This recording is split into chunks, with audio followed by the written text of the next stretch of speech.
demam, bisa bisa apapun itu ya, perdarahan. Komplikasinya karena radangnya bisa menaun, bisa kronis, lagi-lagi bisa perforasi, bisa jebol, atau malah terbentuk jaringan luka jadi fibrosis. Kalau apa anemia apa namanya perdarahannya berat jadi anemia. Gambarnya kayak gini, Rek. Nah, ini ada sel radangnya kan. Di sini normal, di sini ada lagi gitu. Jadi kayak khasnya apa ciri khasnya kalau dari kata-katanya ya, dari makrosnya ini skipation. Jadi discontinue, nggak terus-terusan inflamasi semuanya, inflamasi enggak gitu. Dan ada gambaran apa lagi ciri khasnya ini cobblestone. Cobblestone tuh bentuknya kayak batu gede-gede gitu loh guys, kan granuloma ya, di gede-gede gitu. Mikrosnya ini ya, ada apa namanya, sama ya, keywordnya itu ada granulasi tadi ya, dan discontinue, ding dong gitu. Nah, kalau dia harusnya tuh penyakit-penyakit kronis ya, kalau Crohn itu, tapi bisa eksaserbasi akut. Jadi kadang tuh ada nanahnya, kadang nggak ada nanahnya gitu. Makanya kalau kronis ada limfosit ya. Tapi ingat ya, ada granulomanya, ada skipping lesion, ada cobblestone, sama granuloma. Dua udah hafalannya. DD-nya si siapa? Si tadi ini si Crohn disease, DD-nya tuh selalu selalu ya kayak hafalan hafalan mati kita dulu tuh waktu di FK. DD-nya kalau apa? DD-nya kalau Crohn disease adalah colitis ulceratif. Bedanya apa? Kalau tadi Crohn disease kan sepanjang GI tract. Ada enggak ada dan jaringannya granuloma. Kalau ini perhatikan namanya colitis, berarti yang infeksi hanya bagian kolon ya, rektum kadang ikut. Ulceratif berarti berbentuk ulkus. Jadi dari bawah, dari rektum bisa berjalan ke atas ke kolon. Nah, tapi awalnya itu ulkus, Rek. Kamu bayangkan usus kalau gini ya, aku anggap gini, ke bawah gitu kan. Tebel kayak gini kan. Ini lumen, ini ususnya, ini tengahnya lumennya ya. Awalnya kan berbentuk ulkus gini, set bolong gini kan. Tapi bolongnya habis itu menyebar, guys. Menyebar gini bolongnya. Jadi ini terkikis semua. Bagian ini tuh terkikis, jadi tipis gitu loh. Jadi tipis kayak gini. Awalnya tuh ulkus satu, tapi melebar, jadinya tipis. Sehingga ciri khasnya apa? Mirip sama Crohn disease. Sama-sama diare berdarah, gitu, anemia, penurunan berat badan. Kalau dibiarkan bisa jadi karsinoma. Kenapa? Karena keradangan yang kronis. Ya, terapinya 85 aminosalicilate, contoh aspirin gitu ya, sama steroid. Nah, nggak penting ya, kalau di PA nggak usah bahas terapi. Nah, ini bedanya.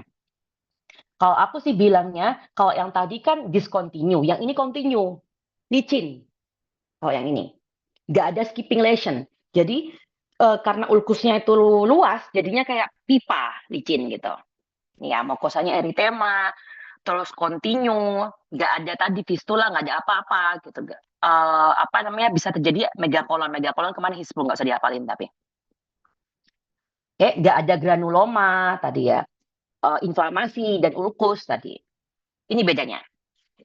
Kalau Crohn itu ini kan skipping lesion ya. Contoh di sini ada, terus normal, normal, normal, terus ada lagi, normal, normal, ada lagi. Ini Crohn. Tapi kalau ulceratif terus, wir gini. Nah, ulkusnya kalau yang lihat dari gambar ini, saking gedenya, lihat deh. Ini ulkus sebenarnya nih, tapi karena saking gedenya sampai kayak kosong gitu, kayak licin. Ada nggak ya endoskopinya? Oh, nggak ada. Di GES berarti endoskopinya.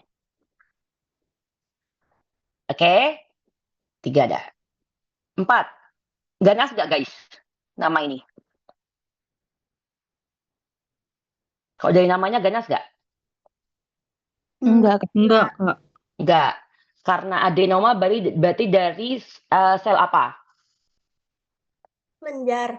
Kelenjar. Berarti ada tumor tapi nggak ganas pada sel kelenjar di kolon. Tapi dia lesi prakanker. Jadi kalau dibiarkan bisa jadi adenokarsinoma kolon. Kalau masih adenoma, biasanya asimptomatis, nggak bergejala. Bisa ada gejala kalau dia ukurannya besar, tapi nggak heboh kayak kanker gitu kan perdarahan hebat gitu ya. Terapinya cuma di eksisi lagi-lagi kalau jinak kan cuma di eksisi ya nggak perlu kemoterapi. Yang dihafalin ini kapan kita curiga ke arah adenoma kolon tapi curiga ke arah keganasan. Kalau satu ukurannya besar lebih dari 1 cm, ingat satu cm lebih dari 1 cm. Dua, strukturnya filus. Tiga, displasia intinya berat. Apa itu displasia inti? Jadi sel-selnya itu banyak perubahannya berat, banyak banget. Satu sel bisa berkembang jadi banyak. Ingat, adenoma kolon bisa berubah prognosisnya jadi adenokarsinoma kalau ada 3 itu ya. Lebih dari 1 cm, filus sama displasia inti yang berat. Ingat harus ada kata beratnya. Kalau cuma displasia inti tok, enggak. Harus banyak. Nah, ini ya, karena dia sebenarnya tidak ganas, berarti bentuknya licin. Nih, papiler, sesil atau pedunculated kemarin udah ya, berarti bersangkai kayak jamur gini. Ini ya, strukturnya sebenarnya ada tubular, tubulofilus, sama filus. Tadi yang ke arah ganasan berarti yang mana? Yang curiga ke arah ganasan yang? Pilus. Filus. Tuh. Displasia intinya bisa ringan, sedang, berat. Curiga ke arah ganasan kalau berat. Sama berarti tambahannya lebih dari 1 cm ukurannya. Nah, sekarang yang ganas. Karsinoma kolon sama rektum. Ternyata dari sekian banyak sel di daerah kolon dan rektum, 90% dari adenoma, berarti dari kelenjar ya. Nah, ingat ya, Rek, kemarin aku jelaskan kalian, kalau ditanya penegakan diagnosis gold standarnya pada kasus kanker, pasti apa? Histo PA gitu kan. Tapi sebenarnya ada lab-lab lainnya, nanti kamu akan nambah-nambah terus ya materinya ya. Kalau pada karsinoma kolon dan rektum, nanti pemeriksaannya ada CEA. Nanti pada kasus karsinoma hepar ada AFP. Nanti pada kasus karsinoma pankreas CA119 gitu. Jadi tiap kanker sebenarnya ada kode-kode khususnya. Kalau karsinoma kolon sama rektum ini ya CEA. Terapinya mirip sama tadi kan, di eksisi berarti diambil sampai reseksi kolonnya, sampai diambil kolonnya juga. Atau nanti kamu tahu yang pasang stoma itu kan yang ada kantong, jadi dia nggak punya anus lagi, lewat lewat kantong yang di perutnya itu, atau bisa sampai kemo atau radioterapi. Aku punya temen yang adiknya itu kena ini CA kolon, di mana dia umur berapa ya? Kayaknya dia 2 tahun di bawahku deh dia itu. Keluhannya itu cuma dia sering BAB disertai darah. Dikit-dikit BAB disertai darah, dikit-dikit gitu kan. Kita mikirnya kenapa ya? Nah, ini stres kah? Apa sering apa kita mikir ada hemoroid, tapi kalau hemoroid darahnya banyak kan kalau hemoroid ya. Tapi lama berbulan-bulan gitu loh. Akhirnya sampai dia tuh anemis gitu, pucat gitu. Akhirnya di endoskopi ternyata ada CA kolonnya. Dia kemo dulu, berusaha nggak dioperasi karena takut kalau dioperasi, dia kan nggak mau dioperasi ya karena takut nanti pasang stoma. Kan dia masih muda soalnya. Jadi masih proses kemo, berusaha mengecilkan dulu apa namanya kankernya, nanti dilihat lagi perkembangannya. Yang bikin miris adalah dia masih muda ya, masih ya ya masih umur 26, 27 paling. Oke, makrosnya karena ke arah kanker berarti rapuh, mudah berdarah gitu ya. Eksofitik berarti menonjol, kalau endofitik berarti masuk ke dalam. Terus karena kita sepakat di arah keganasan, berarti ada kata tumor infiltratif. Karena adenokarsinoma, adeno kan, jadi membentuk struktur kelenjar. Sebelum masuk ke hemoroid, oke. Bedanya Crohn sama kolitis apa tadi, Rek? Nggak, nggak, kalau yang Crohn dingdong gitu bukan nggak? Ya, apa namanya kalau di Indo tuh? Discontinue. Gambarannya ada apa, Rek? Keradangan apa kalau Crohn namanya? Keradangan apa? Granu, Skipation. granulom, Loma. skip lesion itu discontinue, nama lain discontinue. Kalau keradangannya granuloma ya. Kalau di gambarannya nanti cobblestone namanya. Oke, tadi curiga apa namanya? Adenoma kolon curiga keganasan kalau ada apa aja? Lebih dari 1 senti. Terus Terus eh apa? strukturnya Pilus. Pilus. pilus. Terus satu lagi. Displasia inti berat. Oke, sip. Kalau appendicitis skornya apa tadi namanya? Farado, Kak. Oke, sip. Next, kita ke hemoroid atau wasir. Atau apa lagi ya? Apa sih nama lainnya? Wasir. Apa lagi nama lainnya? Ambeien. Ambeien. Nah, ya, ambeien. Penyebabnya adalah dilatasi plexus venosus. Jadi gampangnya gini, venanya varises di bagian anal dan perianal. Nah, jadi guys, kalau kita gambar ya lagi-lagi, sorry gambaranku. Ini kan anus ya. Anus itu kan bentuknya kalau dari luar kayak gini kan, kayak bintang gitu kan. Jadi vena itu bisa vena yang terjadi varises tadi bisa di sini. Jadi venanya berkelok-kelok di bagian sini. Atau bisa di sini guys. Venanya bisa kalau di sini. Jadi kalau vena berkelok-kelok di sini, berarti ini namanya hemoroid interna. Kalau venanya di sini yang berkelok-kelok, hemoroid eksterna. Jadi kalau hemoroid eksterna itu, jadinya kalau kamu lihat pantatnya belendung gini loh, seret gitu loh. Yang awalnya cuma harus kayak bintang gitu ya, tapi belendung gini. Nah ini hemoroid eksterna.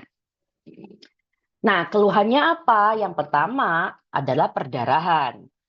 Perdarahan apa namanya yang keluar habis BAB. Perdarahannya bukan BAB bercampur darah, enggak, netes. Habis BAB itu netes kayak orang mens pas pipis gitu loh. Nah, sekalian ya, hemoroid interna itu ada grade-nya. Cuma interna yang ada grade-nya. Grade 1 cuma perdarahan. Grade 2 ada benjolan yang keluar. Dia habis BAB benjolannya keluar. Tapi bisa masuk sendiri. Habis BAB masuk sendiri. Grade 3 berarti apa? Benjolannya Keluar.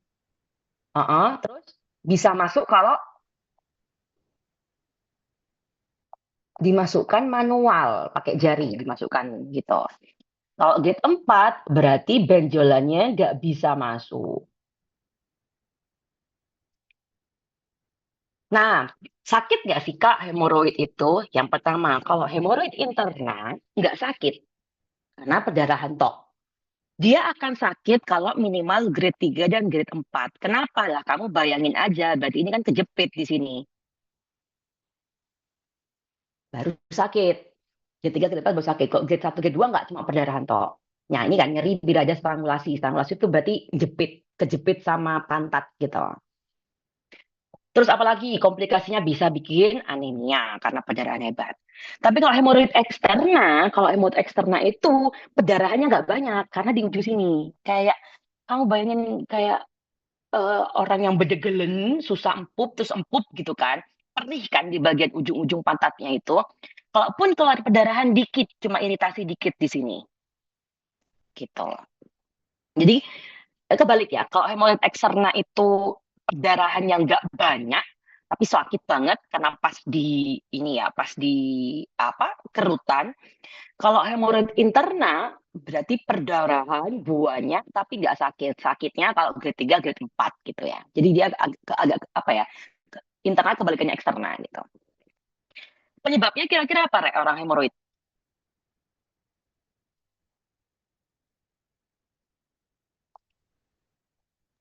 Pernah Nggak ada. dengar katanya, Kenapa? pernah Ngaboti. dengar pernah dengar di ini Kak, di omongan masyarakat gitu. Kalau nggak salah kayak perempuan bawa-bawa yang berat gitu, nanti bisa Oh, ambil wasir gitu iya. Kak. Iya, kirain kamu mau ngomongin mistis barusan. Oh, ya bisa. Karena boti juga bisa, kan sering digesek-gesek kan. Intinya karena ada tekanan yang berlebihan di sini. Karena sering ketekan berlebihan di dalam lumennya, akhirnya kan venanya ketekan ya, gesek-gesek terus. Contohnya apa? Satu, pada orang yang jarang makan serat. Kenapa? Akhirnya BAB-nya keras, kan ngegesek terus. Yang kedua, orang yang tekanan intraabdominal tinggi. Tadi ya, karena kamu berdegelan susah empuk kan kamu ngeden gitu kan. Akhirnya iritasi sininya kan terus berulang. Tadi sering bawa beban berat juga karena kan berarti sering apa ya, tekan ke bawah gitu. Terus ini posisi posisi empuk, WC duduk itu lebih jelek ya. Karena apa? Kalau kamu pernah kan WC duduk terus kamu empukmu susah gitu kan, ngeden banget akhirnya. Kalau WC jongkok itu lebih bagus karena dibantu sama gravitasi. Sering makan pedas, terus jarang minum air. Intinya yang bikin BAB itu lebih keras gitu. Makanya terapinya adalah kalau masih grade 1, grade 2, kita cuman KIE diet tinggi serat. Dikasih obat analgetik topikal, salep atau supositoria. Kalau udah grade 3, grade 4, kita bisa sarankan buat di bedah. Namanya hemoroidektomi. Nah, ini ya, tonjolan di BAB-nya gini ya. Bisa ulceratif akibat manipulasi. Apa maksudnya Kak manipulasi? Sering dikeluar masukin pakai jari sendiri ya. Oke, kalau dari PA apa bedanya? Ini hafalin biasanya keluar nih dibolak-balik. Misalnya tahun itu yang mana, tahun satunya yang mana gitu ya. Jadi kalau hemoroid interna, kalau di bagian dalam ya itu epitelnya epiter kolumner. Kalau hemoroid eksterna di bagian luar ya, itu epitelnya squamous.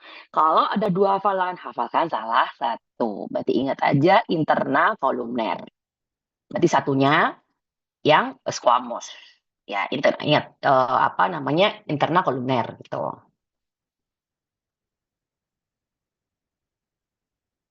Next ke kolesistitis. Hati-hati nanti ada kolelithiasis, ada kolesistitis. Kole berarti sis itu berarti kantong. Sis ini kan kantong. Itis inflamasi, berarti inflamasi pada kantong. Kole empedu.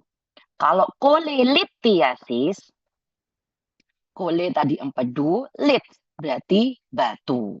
Kolelithiasis berarti batu empedu. Kolesistitis berarti radang pada kantong empedu. Nah, kalau jarang ya ada kolesistitis akut tuh jarang. Biasanya orang muda, sehat. Yang sering itu yang kronis.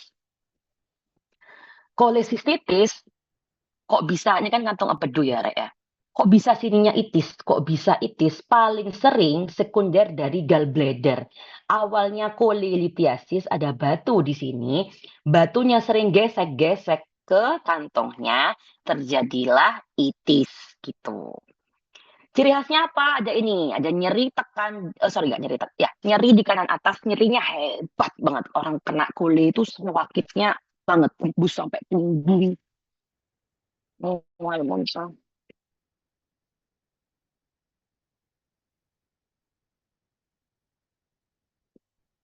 Mual muntah sama ciri khasnya ini ya, ada namanya Murphy sign. Kalau tadi appendix ada McBurney sign. Kalau ini Murphy sign. Apa itu caranya? Kan orangnya kalau kamu pemeriksaan abdomen kan kakinya disuruh nekuk ya. Terus ibu tarik nafas, tangan jempolmu masukkan ke dalam ininya apa namanya? Rusuknya. Terus masukkan, terus ibu sekarang tarik nafas, lepas. Ketika dia menghembuskan nafasnya, melepas nafasnya ini, kan kolenya akan nyentuh jempolmu ya, dia akan kesakitan. Itu namanya Murphy sign positif. Oke, sekarang ingat, ini judulnya lihat ya, kolesistitis akut. Akut loh ya, ini kronik. Berarti kalau akut, lagi ada nanahnya guys. Lagi heboh kan kalau lagi akut. Jadi mukosanya kemerahan. Kadang ada pusnya. Karena akut berarti yang banyak PMN. Kita balikin. Kalau yang kronis, berarti biasanya tuh sudah sudah nggak radang lagi, udah nggak ada nanahnya lagi, sudah fibrosis, sudah mengecil. Terus yang banyak bukan bukan neutrofil, tapi yang banyak adalah sel radang yang MN. limfosit sama sel plasma. Terus apalagi ciri khasnya? Biasanya ya Dokter Aris tuh mengeluarkan di tiap hafalan itu kata-kata yang khas. Kalau kolositis kronis ini ciri khasnya. Sinus Soskistanski Askov. Ini biasanya sering keluar nih aneh-aneh begini nih.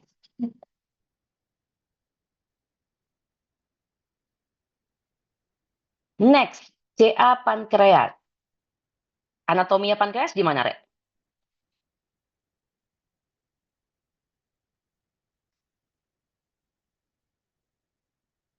Ini gaster, duodenum.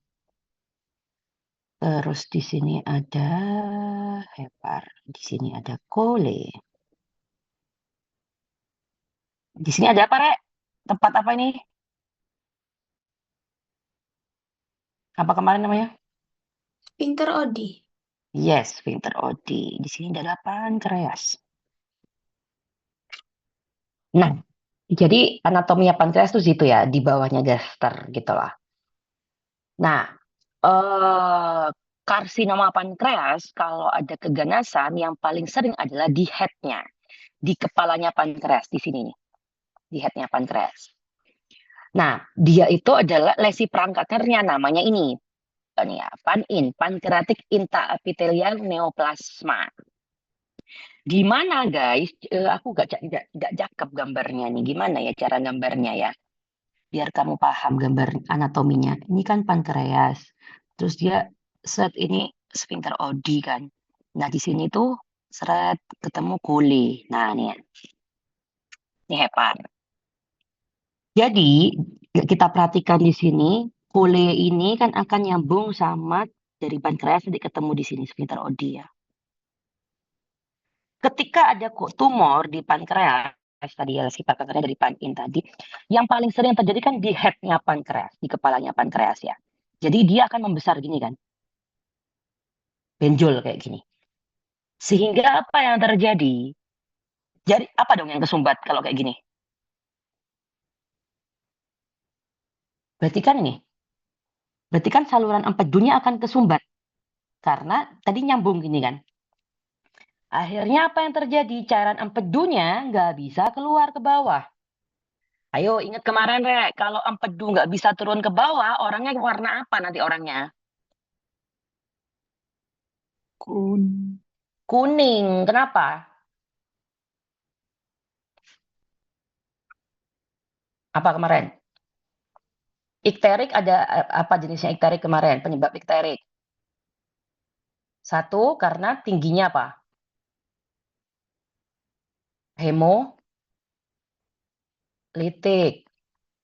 Yang kedua masalah di hepar. Yang ketiga masalah obstruksi. Jadinya bilirubin yang nggak bisa memberikan warna pada feses. Orangnya bilirubinnya naik di sini. Maka ini tandanya. Karena ada obstruksi, distensi biliar, orangnya ikterik dan BAB-nya akan pucat. Karena tadi, apa namanya, pankreasnya membesar, menekan saluran empedu jadinya. Kalau karsinoma pankreas, karena dia keganasan, maka bisa metastasis ya ke hepar sama paru. Oke, makrosnya dia ke arah ganas ya, berarti massa, solid, tegas, batasnya nggak jelas, bisa meluas ke duodenum. Karena dia ganas, berarti ada kata apa? Tumor infiltratif. Membentuk struktur kelenjar juga, dari adenoma ya. Jadi terus dia bisa apa? Ini diingat ya, perineular invasion. Perineular invasion itu berarti apa? Dia bisa masuk ke saraf. Paling sering. Kalau yang amniotic invasion berarti dia masuk ke pembuluh darah sama limfe. Dah. Ini kayaknya terakhir deh. Hepatitis. Hepatitis itu penyebab paling seringnya karena infeksi dari virus ya.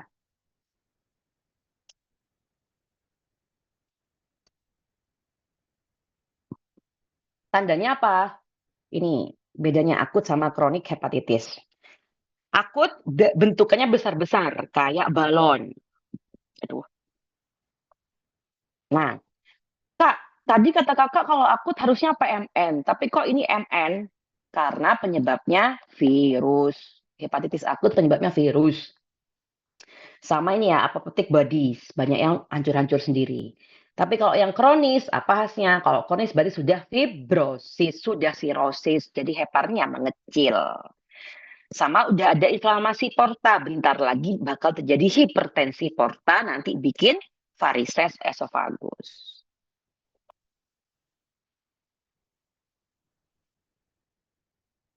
Fatty liver. Kalau fatty liver berarti heparnya banyak apa namanya? Lemaknya.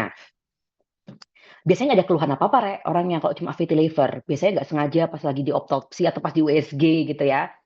Penyebabnya yang paling sering karena alkoholik fatty liver. Jadi karena orang peminum alkohol kronis bisa menyebabkan fatty liver. DM sama orang obes. Dan fungsi heparnya normal. Apa fungsi hepar? SGOT, SGPT itu normal. Ya, tandanya apa? Ini kayak gini. Jadi sel lemak itu kalau diwarnain di bawah dikasih di bawah mikroskop, dikasih pewarnaan, itu akan luruh sama air. Maka jadinya bolong-bolong. Ini nih yang bolong-bolong ini adalah sel-sel lemak ya. Jadi kayak kalau kamu buka heparnya kayak gini loh. Kayak apa, Rek? Yang makanan yang mahal dulu loh. Yang artinya angsa, yang makanan Perancis itu loh. Foie gras, ya itulah namanya. Oh, masih ada lagi deh. Abses. Kalau abses hepar, nggak khas, ya khas sih sebenarnya. Penyebab terseringnya adalah infeksi amoeba. Infeksi amoeba awalnya itu bikin diare berdarah. Awalnya bikin disentri.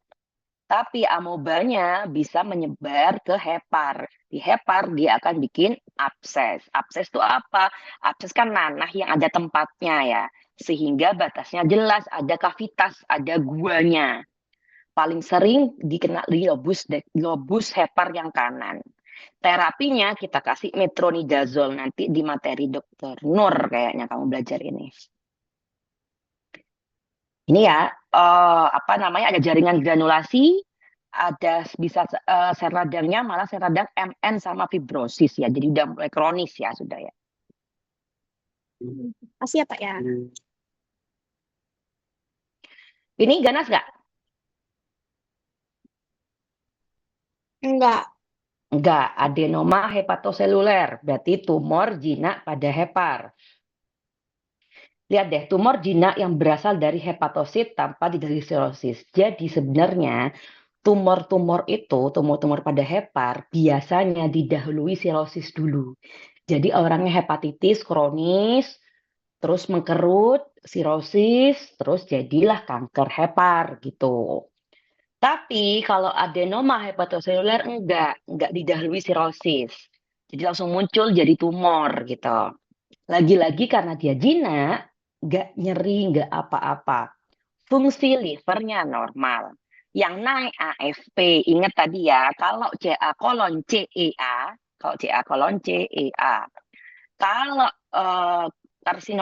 kalau CA hepar AFP. Ada peningkatan AFP tapi dikit karena bukan ganas. Tapi kalau karsinoma, kalau keganasan, maka AFP-nya akan tinggi banget. Tadi, kapan kamu curiga adenoma kolon ke arah keganasan? Ada 3 tadi kan, vilos, ukuran lebih dari 1 cm, sama displasia intinya berat. Tapi kalau adenoma hepatoseluler, ya, bocor. Kalau adenoma hepatoseluler, ada yang motong kah? Ada yang tanya kah guys? Enggak. Itu Kak, Oh, tadi sempat itu. oh bocor, sorry. Kalau hepatoseluler curiga ke arah ganas, kalau satu ukurannya besar, mirip kayak yang kolon tadi ya, cowok sama mutasi beta katenin. Jadi kayak memang apa ya, kayak struktur genetiknya bermutasi gitu.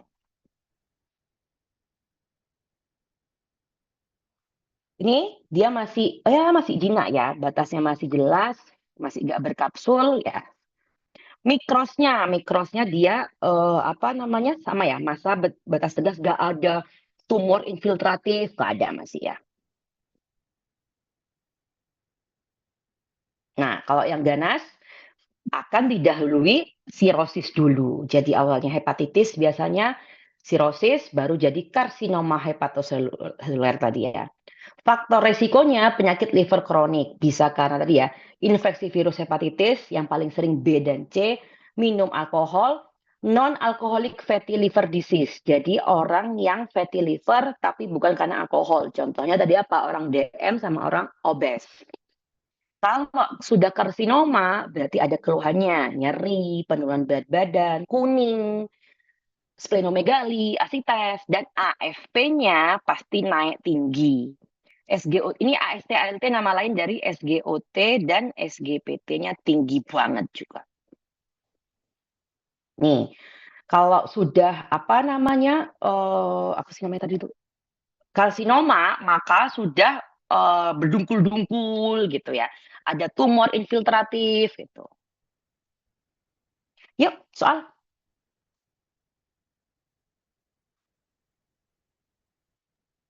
C, bukan Kak.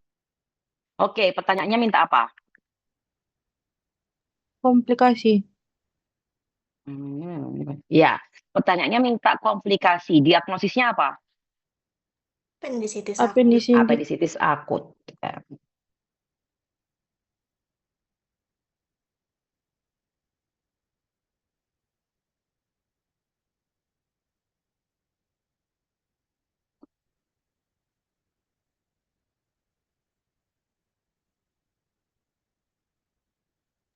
Panin.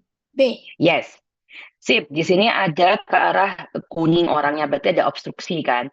Penurunan berat badan gitu kan, berarti ke arah kanker. Pertanyaannya, prekursornya panin. Kalau dibiarkan jadi karsinoma pankreas. Ingat ya, yang paling sering bagian head ya, bagian kaput, bagian kepala.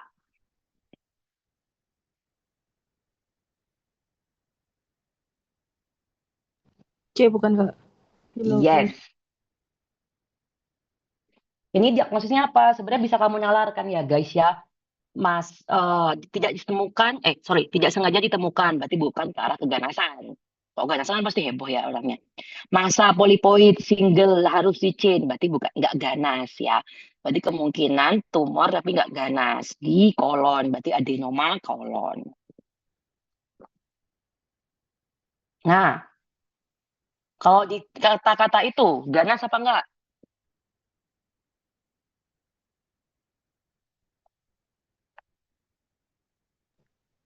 Ganas, bukan Kak.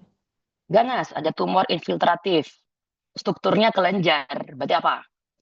Adenokarsinoma kolon. Yes.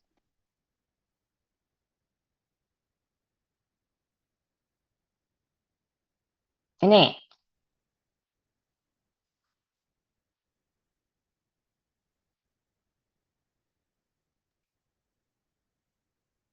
tidak sengaja ditemukan. Berarti ganas nggak? Adenoma, enggak, jinak. Yes.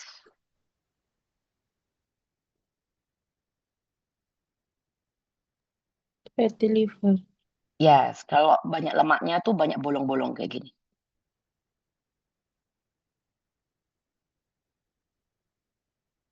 Apa tadi? Skip lesion? Crohn. Sip. Kolesistitis kronis. Prokitansia soft. Ya, sama sel radangnya bukan PMN, tapi MN.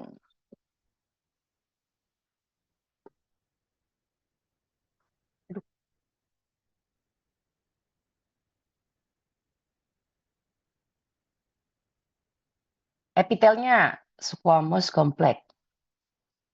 Benjolan di daerah anus. Jauh keluar darah. Apa? Eksterna. Internal apa eksternal kalau squamous? Eksterna. Eksternal.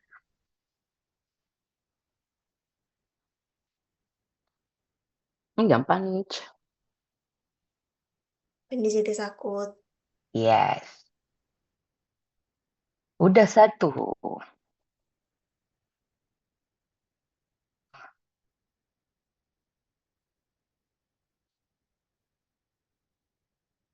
Loh, dari tadi aku nggak start video ya? Sorry.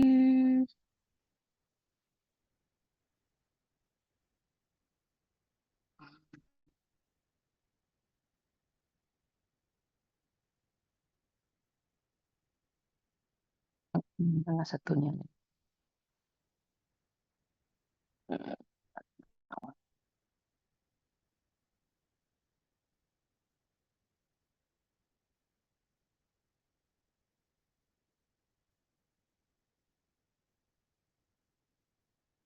Duh, kok yang ini?